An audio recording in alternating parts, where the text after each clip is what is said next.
Hinahanap ka na?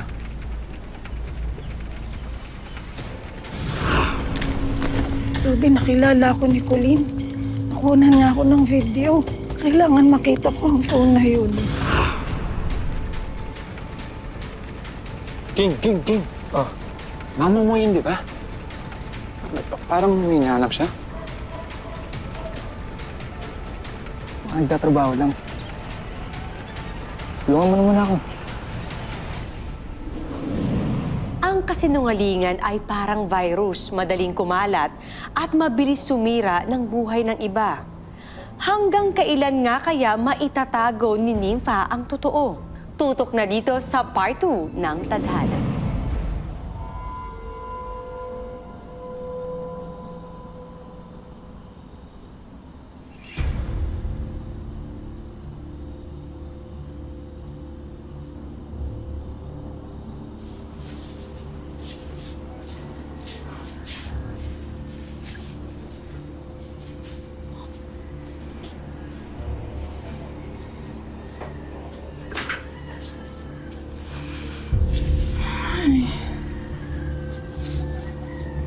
Rudy.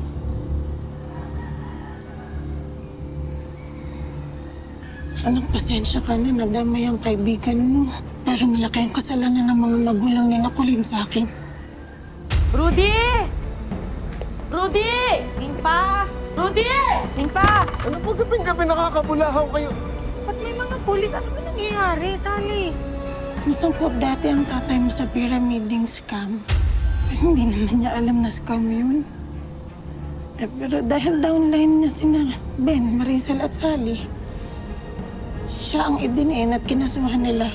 Pasensyahan tayo ngayon, Nympha. Alam mo ba na placement fee ko in-invest ko sa kanya? Paano ako mag-a-abroad ngayon?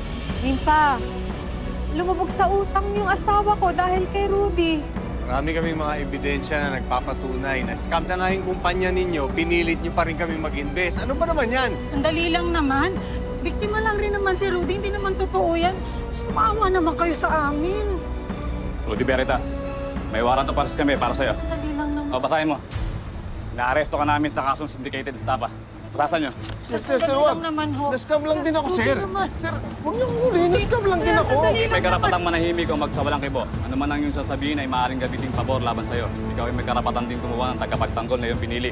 Kung wala kang kakayaan, ito ibibigay ng gobyerno sa'yo. Sige na. Sandali, maawa naman kayo sa amin. Yung anak na... Di ba? Diyan ka lang. Alagahan mo anak natin. Huwag ka mag-alala. Makakalabas din ako. Mahal naman kita, di ba?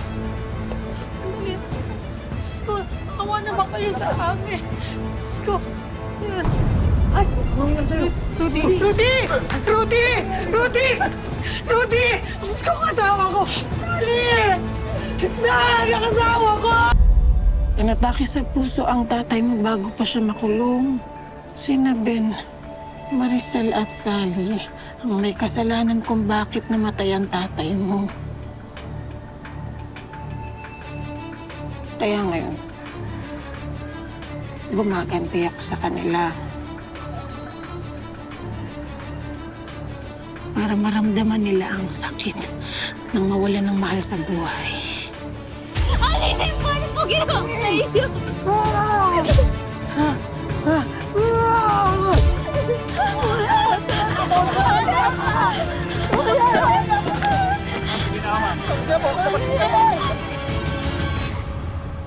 Ang sakit ng magdusa sa kasalanang hindi mo namang ginawa.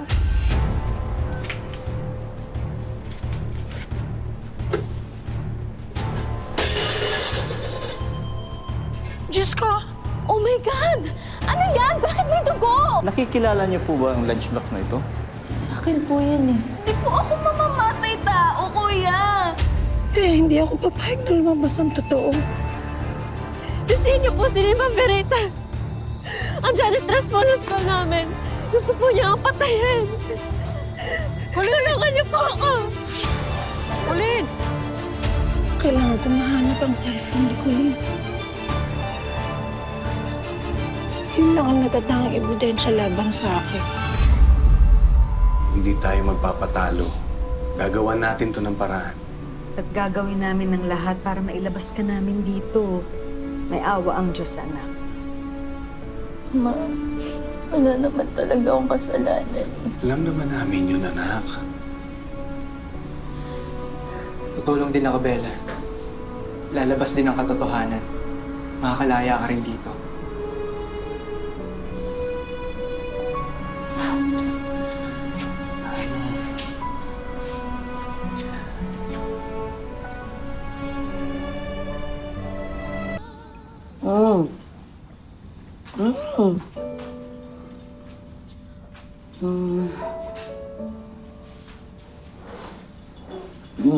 Sarap. Baby. Baby. Baby ko. Baby ko. Dito na si Mami. Miss you. Miss you, anak. Ma, tama na yan. Gabi-gabi ka na naglalasing. Akin na nga yan. Ito, doon ka naman. Regine naman, minsan lang ako uminom. Isa-celebrate ako. Oh, diba? Kasi finally, nakulong na yung Bella na yan. Buti na lang magaling yung abogado natin tsaka yung witness na binayaran ko. Binayaran? Ma, nagbayad ka ng witness? When I learned na yung murder weapon, nakita dun sa locker ni Bella, sabi ng mga lawyer sa akin, pag meron daw nahanap na witness, tapos nakita yung mismong krimen, madidiin daw si Bella. Kaya, naganap ako. Bakit mo ginawa yun? Bakit hindi? Pinabilis ko lang naman yung kaso para sa ate mo yan. Tingnan mo yung ate mo. Baby, naaway ako ni Regine, Naaway ako ni Regine, baby ko na lang kakampi ko dito, no?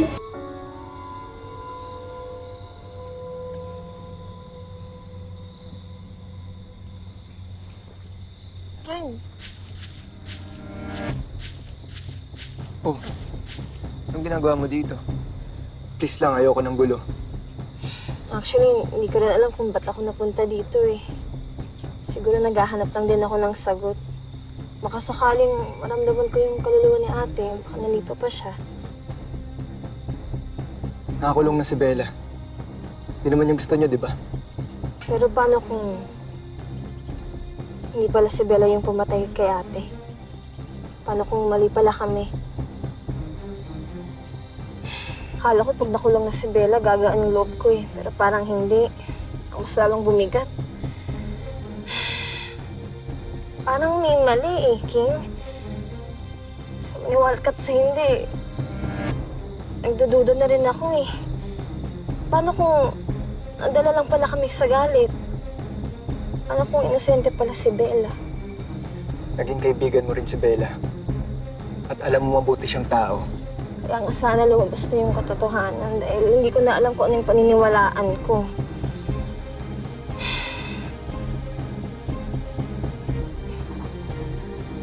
Nahanap na ako ni Mama. Sige. Sige, ingat. Alis na rin ako maya-maya.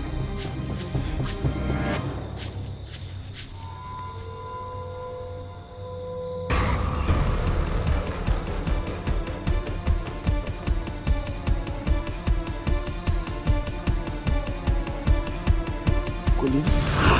Ang Janet Traspolos namin. Gusto po niya ang patayin. Tulungan niyo po ako. Kulin! Alin, paano po ginawa ko sa iyo? Mahirap talagang magtago ng sikreto. Ang mga bagay na mas itinatago, mas nabubuko. Ngayong hawak na ni King ang cellphone ni Colleen, lumabas na nga kaya ang totoo.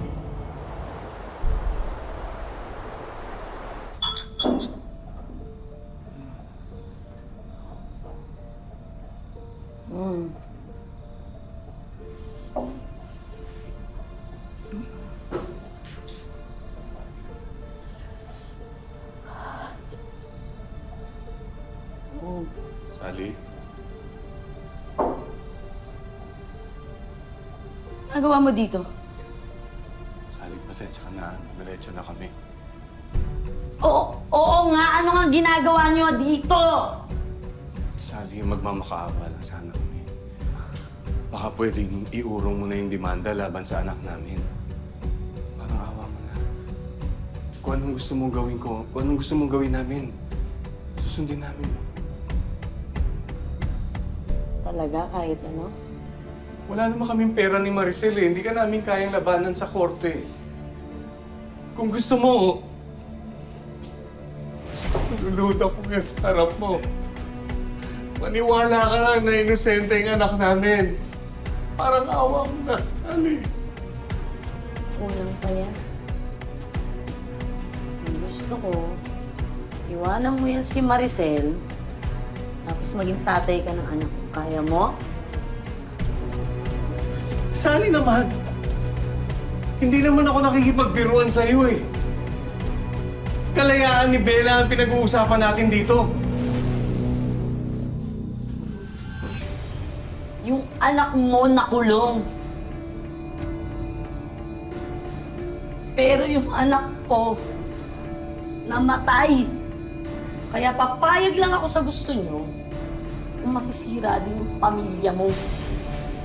Hindi mangyayari yun, Sally.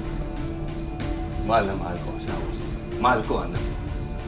Hindi ko sila magpapalit sa'yo. Ben! Ano ba ulit?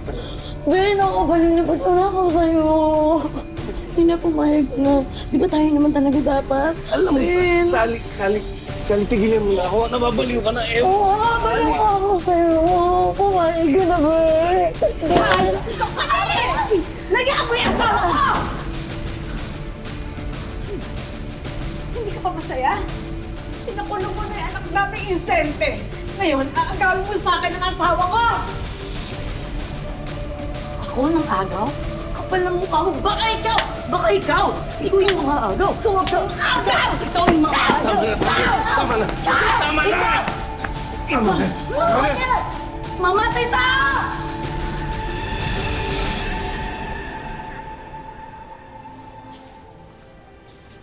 Anak, napaaga ka yata. Nay. Kaya ka na abala mo. Nakita ko na po yung cellphone ni Colleen. Kaso sinusubukan ko munang buksan bago ko dalhin sa mga pulis. Kaso ayaw po gumana eh. Hindi, anak. Anak, bigyan mo na lang sa akin. Ako magdadala sa kanila. Nay, huwag na. Ako nang bahala dito. Magpapatulong na lang ako sa mga kaibigan ko. Hindi, anak. Ako nang bahala. Sige na, Nay. Ako na po bahala. Hindi, anak. Anak, baka mapapintangan ka ng mga pulis. Amin na yan! Hindi na, Nay! Anak.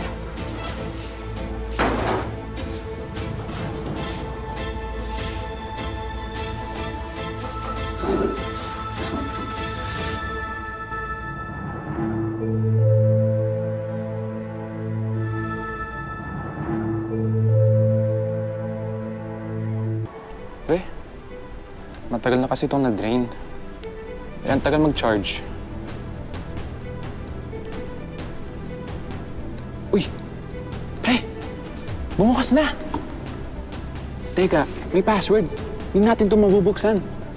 Kaya nga may pinapunta akong tutulong sa atin eh. Regine! Regine, lumabas na kayo dyan. Huwag na kayo magtago. Oh my God! Seriously? Regine? Bakit tayo makikipagkita sa mga to? Eh di ba mga kasamahan niya ni Bella? The criminal. In that sense, they're also criminals. Uy, Jane, huwag ka nang makigulo dito. Obvious naman na sumasama ka lang kay Regine kasi nililibre ka lang niya. Shut up! King, ano yung ipapakita niyo sa akin? Napulot ko to kahapon sa gubat. Kay Colleen to, di ba? Oo, phone nga ni ate. Kaso di namin alam yung password. Alam ko passcode ni ate. Ayun. Ayun, nabuksan na. Nandito pa yung photos namin sa gallery niya. Ano to? This is Colleen Santiago. Kung ano man po ang nangyari sa akin, Sinipa Veritas po sisihin niyo ang janitress ng school namin. Tulungan niyo po ako. Gusto niyo po ako patayin. Ate Veritas! Ano po ginawa ko sa inyo? Si Nanay? Sente si Bella. Amin yung cellphone na yan! Amin yung cellphone na yan! Amin yung cellphone na yan! Nay! Nay, paano mo nagawa yun, Nay? Bigay niyo sa akin ang cellphone na yan para walang masaktan. Regine! Bigay mo sa akin ang cellphone. Mamatay tao ka! Papakita ko to sa polis para mabayaran mo yung ginawa mo sa ate ko! Amin yung cellphone na yan! Walang masasaktan! Huwag niyo na pilitin na masaktan ko kayo! Huwag niyo na tagkagan ang kasalanan ko! Amin yung cellphone na yan! Pinagbintangan mo ba si Bella? Pinagbintangan mo ba si Bella? Tapos ikaw pala ang kriminal! Ano klase kang demonyo? Ano nagawa namin sa inyo? Ano nagawa ni ate sa inyo? Marami! Napakarami! Sinira ng mga magulang niya buhay namin! Marami yung cellphone na yan! Umalis na kayo! Ako nang bahala dito! Hindi pwede! Hindi pwede! Hindi pwede makarating sa polis ang cellphone ni Colleen! Kung kailangan patayin ko sila, papatayin ko sila! Tama na sabi! Ako na nang patayin mo! Total, parang pinatay mo na rin ako eh! Akala ko ba kilala kita, Nay? Paano mo nagawang pumatay?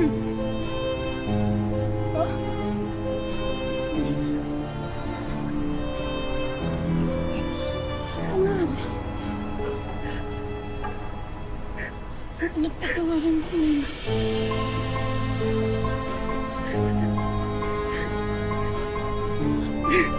Si Nana.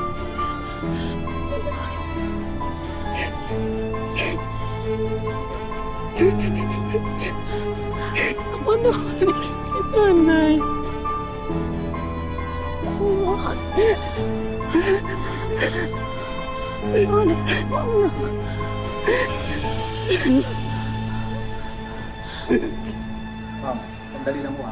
Eh, kanina mo pa nga sinasabi ang sandali na eh. Asan na ba yung babaeng yan? Ma. Kanina ko pa nga Makalma. Eh, kanina pa tayo nandito eh. Sandali ako, paparting na yun. Hindi nga kanina mo. O, tingin ka naman po. O, ina ko. Ayop ka! Mamamatay tao ka!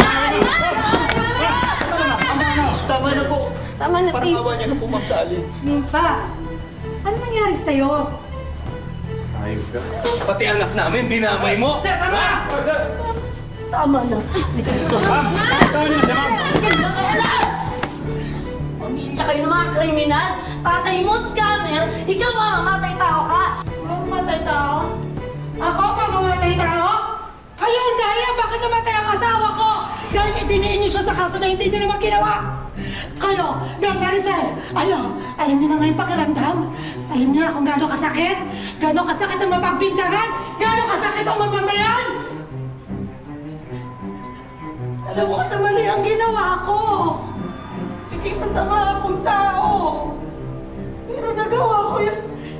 Dahil sinira niyo ang mga buhay namin! Sinira niyo!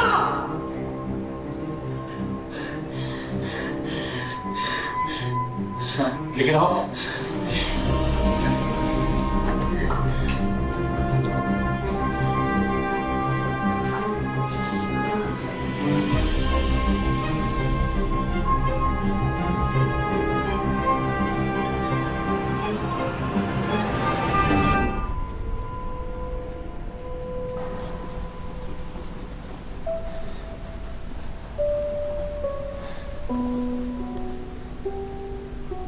Bella.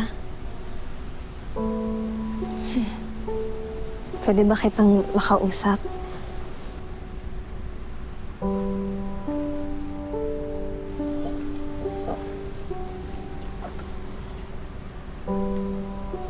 Bella,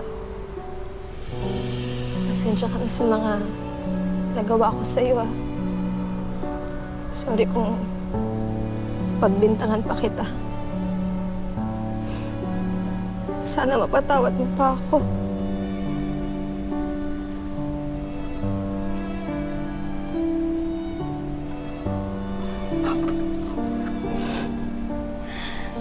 Gusto mo sandwich?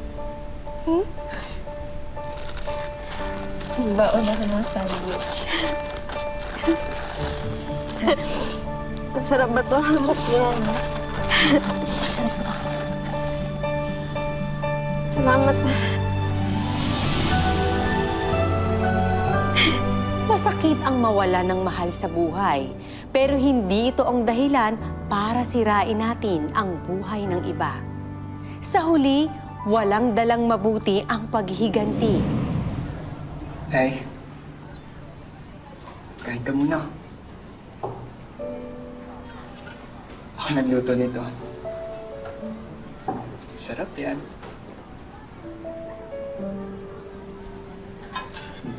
Nay, kain na.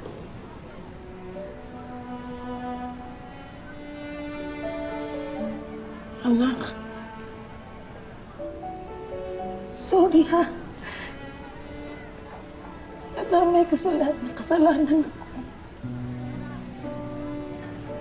Anak, kung maibabalik ko lang ang panahon. Hindi ko sana ginawa yun.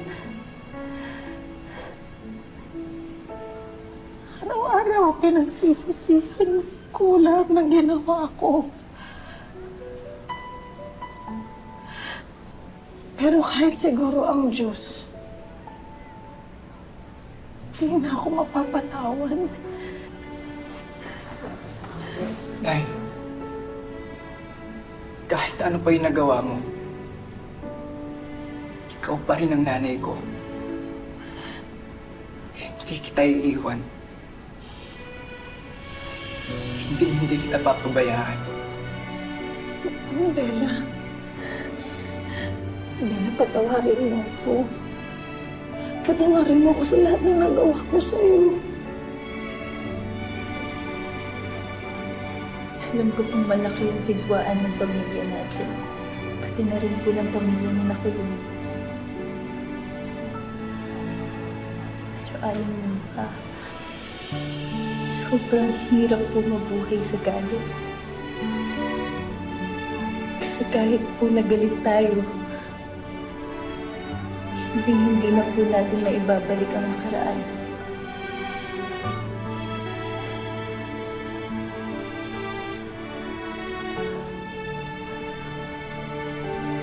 Salamat. Anak. Alam mo kayo.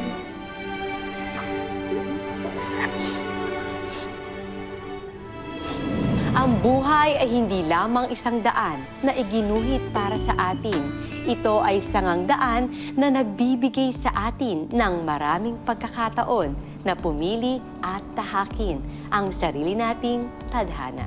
Magandang hapon, ako po si Marian Rivera at ito ang mas pinalakas na tadhana. Umabit